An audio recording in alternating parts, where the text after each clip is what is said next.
Salut, c'est Titi31 et aujourd'hui on va découvrir un tuto super génial, c'est comment faire l'effet élastique. Alors qu'est-ce que l'effet élastique? C'est cet effet là sur ça, hop, c'est quand un texte, ouais, ça paraît comme ça va arriver, je le refais avec le chargement lancé, paf. Bon là ma machine est à RAM, mais sinon vous avez compris. Le but c'est de faire des trucs élastiques. Je sais pas pourquoi je te vois, mais c'est la vie. Donc j'avais commencé à faire le truc, puisque j'ai fait un premier enregistrement qui n'a pas marché, et au bout de 7 minutes ça a planté, ça m'a saoulé. Mais bon, passons. Je vais vous faire le principe avec le A, parce que le B je l'ai fait juste avant, et voilà. Donc, il va falloir jouer sur un paramètre qui est l'échelle. Voilà, sur ça, j'avais joué sur l'échelle et la position parce que je voulais faire un petit effet comme si ça sortait d'en bas le rebondissement, mais là je vais juste faire le rebondissement, donc juste jouer sur l'échelle. Donc très important, l'échelle, le raccourci c'est S. Voilà, donc ça ce sera notre position de départ. On va mettre un premier point clé. On va se déplacer 10 images plus loin. Hop, le raccourci c'est commande shift flèche droite. Donc là on est 10 images plus loin. On va désolidariser l'échelle horizontale et l'échelle verticale. Donc si on veut jouer sur l'échelle verticale, on va jouer comme ceci. Si on veut jouer sur l'horizontale, on fera plutôt avec l'autre. Voilà. Tiens, je vais faire sur l'échelle horizontale. Donc là, on se met à 200%. Pourquoi il ne veut pas? J'ai cru que ça plantait. 200. Voilà, là on est à 200. La première position, la position initiale, c'est 0%. Hein. Le texte n'est pas là. Il doit pas être là. Hop, yep. 0%. Donc ça apparaît, tac, 200. Et bien. Donc là on est à 200. On va 8 images plus loin. Hop. Donc 8 images plus loin. Oh, putain. Ah, ça plante, ça m'énerve. 8 images plus loin. Et là, on se met à... Donc une valeur inférieure, on va se mettre à 70. Je suis à 70. On va 7 images plus loin. 1, 2, 3, 4, 5, 6, 7. Et là, on se met, on va dire, à 130. Paf. On va... Alors, 8, 7, 6 images plus loin. 1, 2, 3, 4, 5, 6. Et là, on se met à aller à 80. Paf. On va 5 images plus loin. 1, 2, 3, 4, 5. Et là, on se met à... On va faire les fifous de la vie. On va se mettre à 115%. On va 4 images plus loin. 1, 2, 3, 4. On se met à 90. Paf. On va 3 images plus loin. On se met à 110. Très bien. On va 2 images plus loin. On se met à 95. Ça sera pas mal, 95. On va une image plus loin. On se met à 103. Parce que c'est beau. La vie. Et on va à une image plus loin. Et on se met à 100. Tac. Donc là, si j'enlève le B, parce que le B c'est celui que j'ai fait tout à l'heure, et qu'on s'en colle, et qu'on regarde.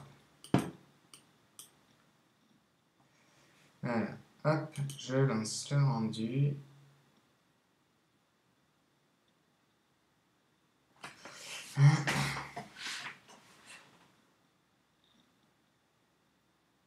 Bon, c'est lent.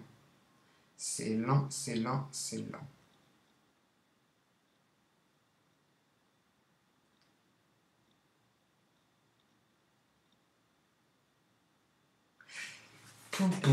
Qu'est-ce que c'est lent, qu'est-ce que c'est chiant. Oh mon Dieu, j'en ai marre de ces rendus à la con.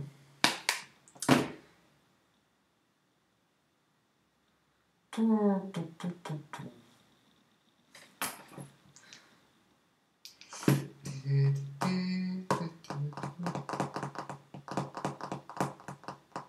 ça pour vous montrer que c'est pas beau encore.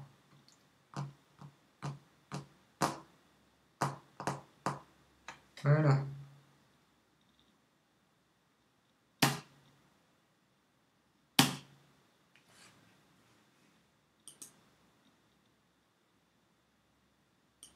Pourquoi ça ramouille autant? Allez, play.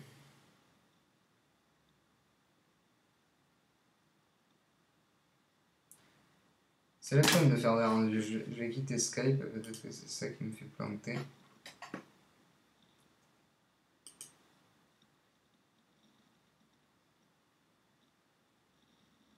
Non, mais c'est aussi parce que j'ai ça.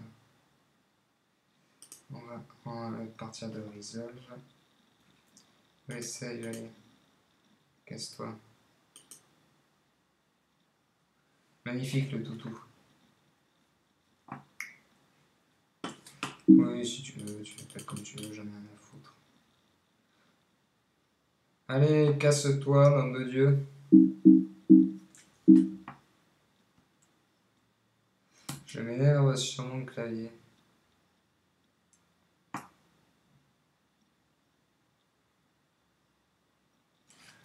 Bon, bref. Ça va pas tarder à quitter l'autre, voilà.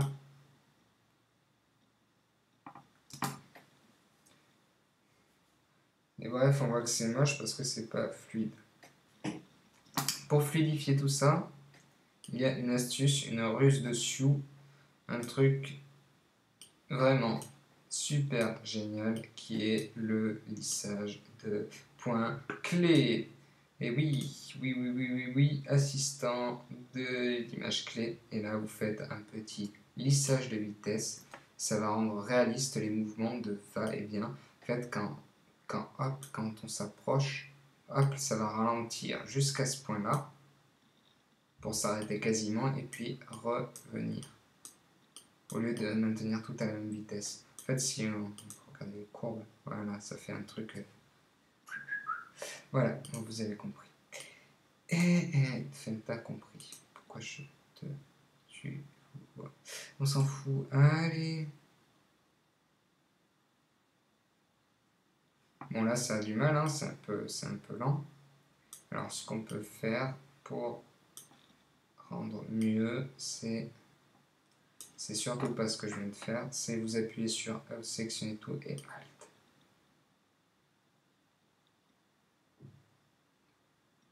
Et là, normalement, on aura un mouvement vraiment, mais vraiment impeccable, un truc de fifou.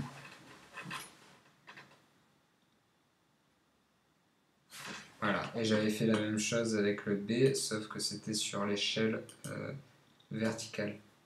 Horizontale, pardon. Non, verticale. Oui, je sais plus ce que je dis.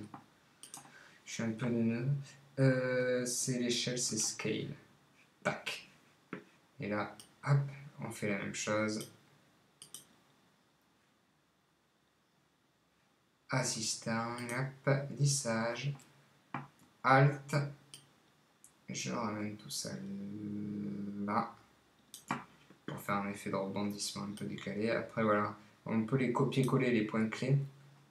Pour si je rajoute une lettre très importante pour les dupliquer, pour pas avoir à recommencer ça à chaque fois parce que c'est chiant, faut dire ce qui est. Je mets E et P. Allez, pourquoi ça veut pas? Tac. Et là, si je mets un S, non, pas là-dessus, là-dessus, je clique là-dessus, je fais un S pour les scales, et là, toutes ces images clés que j'ai copiées, je vais les coller là. Alors un pomme C, pomme V suffit amplement. Pomme V. Tac, et on regarde ce que ça donne le tout. Alors ça va être très très artistique, ça va être très moche, je sens une horreur. Ah, le V, je l'ai pas coché là, alors on risque pas de le voir. Allez.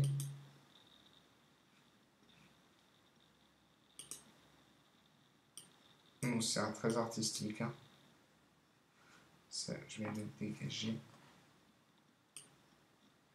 Là. Voilà. Et là, on lance un rendu. Je sens que ça va être moche.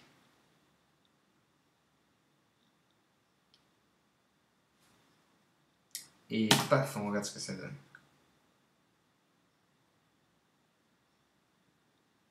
C'est moche parce que mon ordi il bug, mais sinon c'est beau, hein. Voilà, c'était un magnifique tuto. C'est QFD. Ciao.